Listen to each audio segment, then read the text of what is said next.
Fala galera, professor Deico aqui da Física, mais uma vez com você.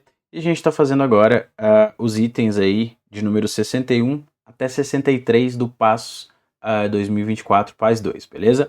Esses itens aqui são itens bastante interessantes, para mim eles são os melhores itens da prova, certo? E eles trazem aqui a comparação entre o ciclo diesel e o ciclo Joule. Para quem não se ligou, para quem não lembrou, o ciclo Joule é a mesma coisa que o ciclo Brayton, que é o ciclo que está ali ligado à relação de turbinas, tudo bem? Então, não é um ciclo genérico qualquer, é um ciclo, vamos dizer assim, relativamente conhecido. Óbvio que ele não é tão conhecido quanto o ciclo diesel, o ciclo Otto, o próprio ciclo de Carnot, mas aparece aí em alguns certames. Mas vamos lá. O item diz o seguinte, ó, o motor a diesel que funciona sob o ciclo diesel e as turbinas a gás que funcionam sob o ciclo de Joule, ou ciclo Brayton, são exemplos de máquinas térmicas. Os gráficos a seguir mostram esses dois ciclos operando na mesma faixa de volume e pressão e com fluidos de trabalho constituídos por gases ideais que têm a mesma quantidade de moléculas. Primeiro ponto, ele acabou de te falar que você tem fluidos de trabalho, olha bem, fluidos de trabalho que são constituídos por gases ideais. Certo? Então, o primeiro ponto que a gente precisa ter noção é que eu estou falando aqui, então, de gases ideais como fluido de trabalho. Segundo ponto, ele acabou de me dizer que a quantidade de moléculas é a mesma. Note que ele não me falou que o tipo de molécula é o mesmo, ele apenas me disse que a quantidade de molécula é a mesma, certo? Então, se eu tiver 3 mols em um, eu vou ter 3 mols no outro, e foi isso que ele falou aqui. Beleza? Aí a gente tem os ciclos e vamos aqui descer um pouquinho para analisar o que está escrito aqui embaixo. Com base nos gráficos apresentados e nas informações anteriores, julgue os itens a seguir, tá? O item 61 eu vou deixar por último, ele vai exigir um pouquinho mais de tempo, tá? Item 62 fala o seguinte: infere-se do gráfico relativo ao ciclo diesel que os fluidos de trabalho nele empregados são incompressíveis. Pessoal, obviamente isso aqui está errado. Primeiro ponto, por que está errado? Você olha para o gráfico e você vê compressões acontecendo, você tem mudanças de pressão e mudanças de volume ali, certo? Então, você vê este fluido sendo comprimido por mais de uma vez, logo tá errado. Além disso, ele já tinha me informado que é um gás, tá? E gases, via de regra, são fluidos compressíveis. Os fluidos incompressíveis normalmente são líquidos, ok? Mas enfim, 62 está errado. Daí o item 63 fala o seguinte: a variação de temperatura no ciclo de Joule entre os estados A e C é igual à variação de temperatura entre os estados A e B do ciclo diesel. O que a gente tem que lembrar? Quando a gente está fazendo uma definição de temperatura em um diagrama PV, a gente sabe que a temperatura é diretamente proporcional ao produto P vezes V. Olha que interessante aqui para nós, ó. Entre A e B, certo? Veja bem, no ciclo diesel, ele sai de P0V0 e vai para P1V1. Tudo bem? Então, de A para B no ciclo diesel,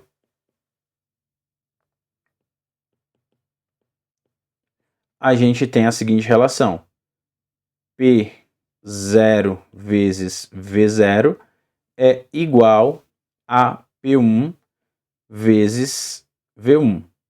Lembrando que a temperatura vai aparecer aqui, ó. Então a gente teria o quê?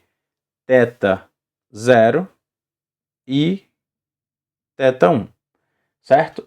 E para a segunda aqui que ele colocou, o ciclo de Joule, a gente está observando as transformações de A até C. Note que o ponto A, ele está aqui, ó, da mesma maneira em P0V0. E o ponto C está em P1V1.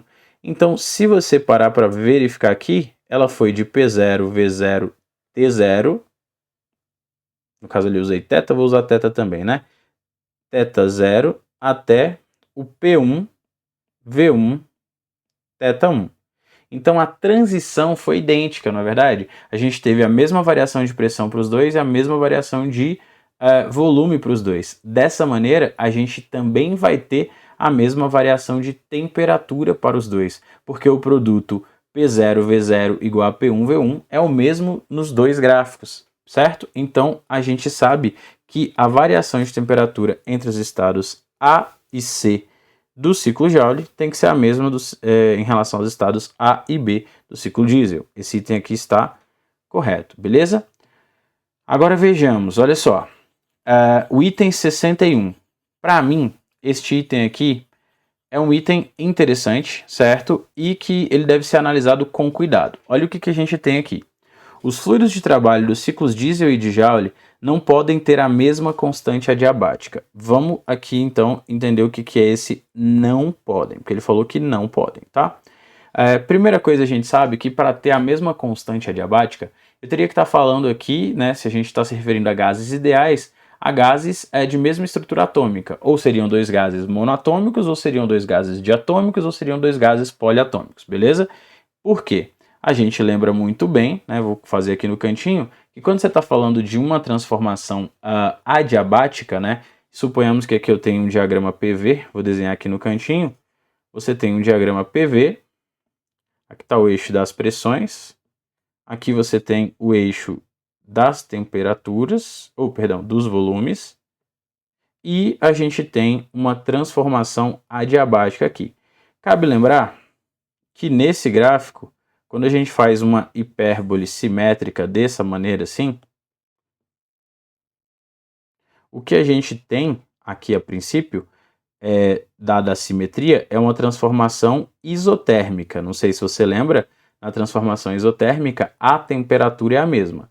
Então, se a gente está falando de um ciclo, suponhamos aqui que eu tivesse duas transformações dessas aqui. Eu tenho a primeira que eu fiz ali em vermelho e a segunda que eu vou deixar aqui em azul para a gente agora, certo? Então, tá aqui basicamente isso aqui. Só trocar a cor aqui para azul. Beleza, então eu tenho aí duas isotermas. Na isoterma, o que a gente tem é a seguinte relação. Na primeira aqui, na azul, eu posso dizer que isso aqui é o meu θ1, e na vermelha eu posso dizer que isso aqui é o meu θ2.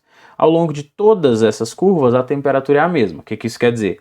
Se o indivíduo sai aqui do ponto A e vem até aqui o ponto B, ele mantém a mesma temperatura. Como a gente sabe que P1, ou no caso ali, já que eu chamei de A, PA vezes VA sobre o nosso θA tem que ser igual ao PB vezes o VB sobre o θB, neste gráfico aqui eu tenho uma isoterma, né? Então as temperaturas são idênticas. A gente fica então com a constante de que pressão de A vezes volume de A tem que ser igual à pressão de B vezes volume de B. Isso na isotérmica, tudo bem?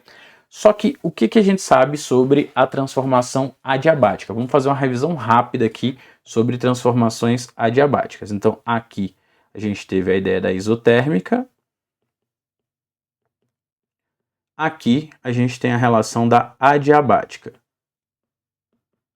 Quando a gente está falando de uma transformação adiabática, é importante lembrar de três coisas. A primeira coisa é a seguinte, né? O significado de ser adiabática, que é justamente o calor trocado na transformação, vamos colocar aqui transformação XY, né?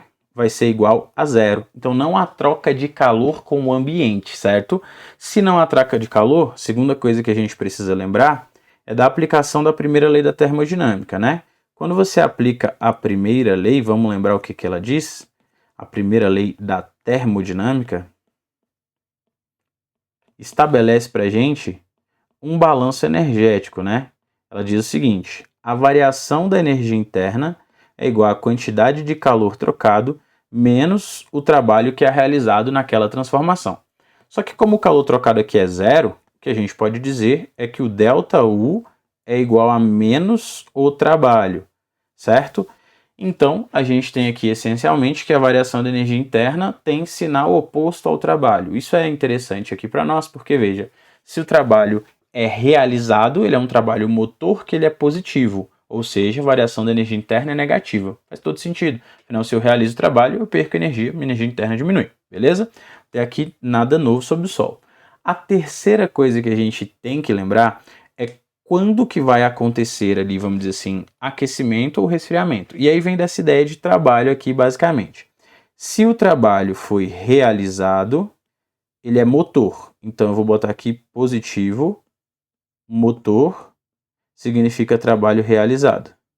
Só que se o trabalho foi realizado, então o meu sistema perdeu energia na forma de trabalho, o que eu vou ter? Eu vou ter um ΔU negativo, eu tenho um resfriamento.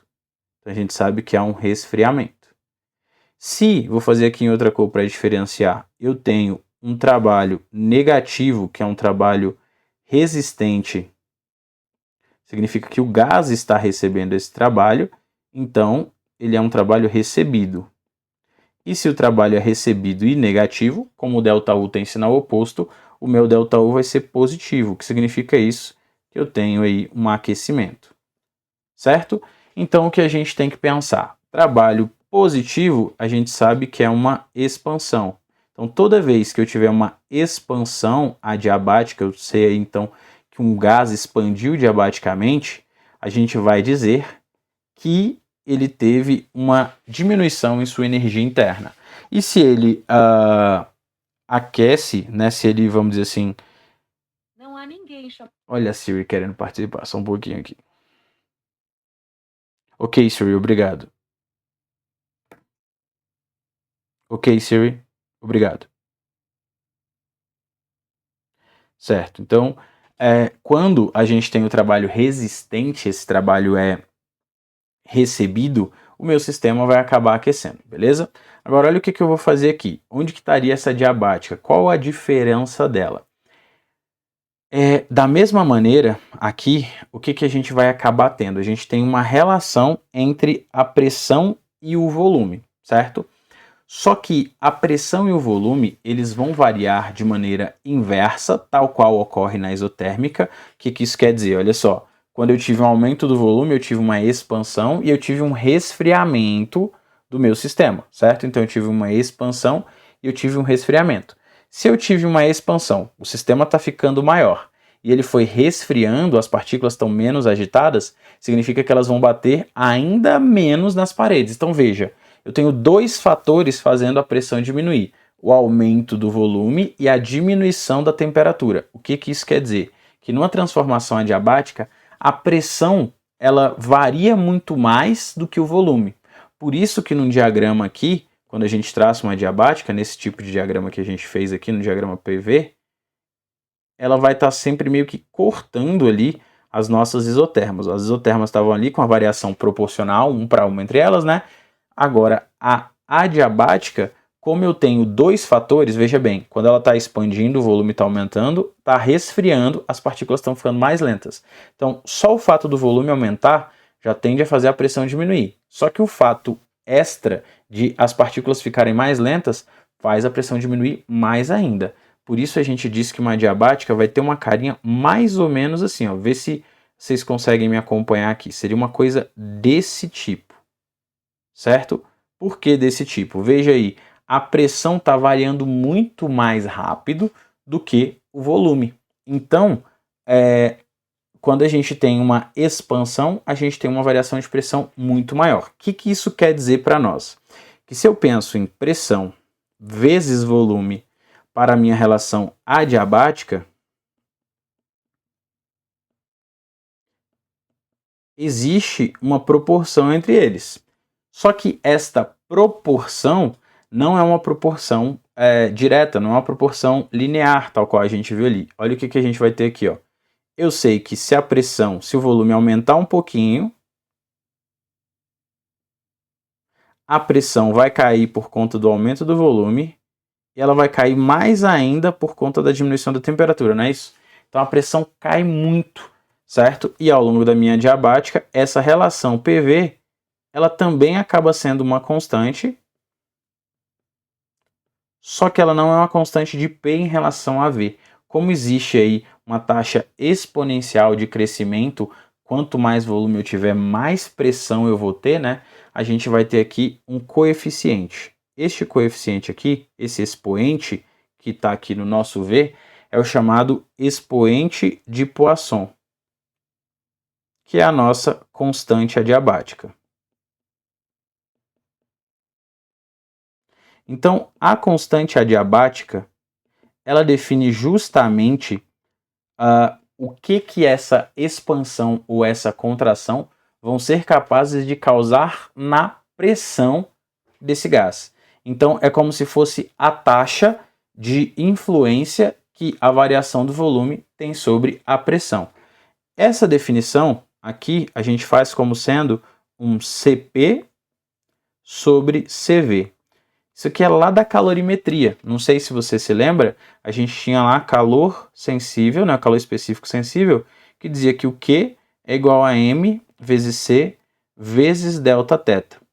Quando a gente traz isso aqui para termo, ao invés de usar este M, a gente vai usar o número de mols, e para usar o número de mols aqui, a gente acaba tendo o que a gente chama de calor específico molar, certo? E cada gás possui um calor específico molar para transformações isobáricas e um calor específico molar diferente para transformações isovolumétricas.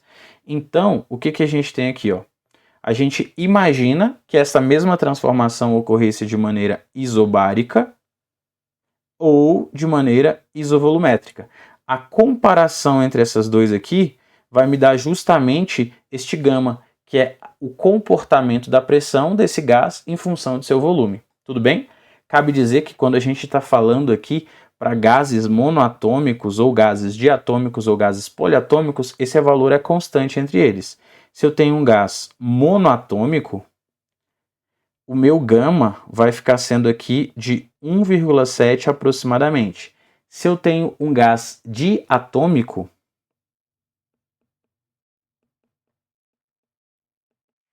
eu já teria aqui um gama do diatômico de aproximadamente 1,4, certo? Então veja bem, gases diferentes têm então constantes adiabáticas diferentes. Estabelecido isso, a gente pode voltar aqui e fazer a análise deste item, certo? Para que eles tenham a mesma constante adiabática, eles necessitariam então que o volume se comportasse da mesma maneira, né, que a pressão se comportasse da mesma maneira para variações idênticas de volume dentro de uma adiabática, certo? Aqui a gente tem adiabáticas tanto no primeiro quanto no segundo, que eu vou pintar em amarelo. Eu vou comparar aqui, ó, a adiabática que vai de A para B, que é uma compressão adiabática, e a adiabática que vai aqui, ó, de B para C, que também é uma compressão adiabática. Note o seguinte, na primeira situação, eu tenho um ΔP, né? A variação de pressão aqui é um ΔP, que é igual a P1 menos P0. Na segunda situação, o meu ΔP também é igual a P1 menos P0. Então a gente teve a mesma variação de pressão, certo?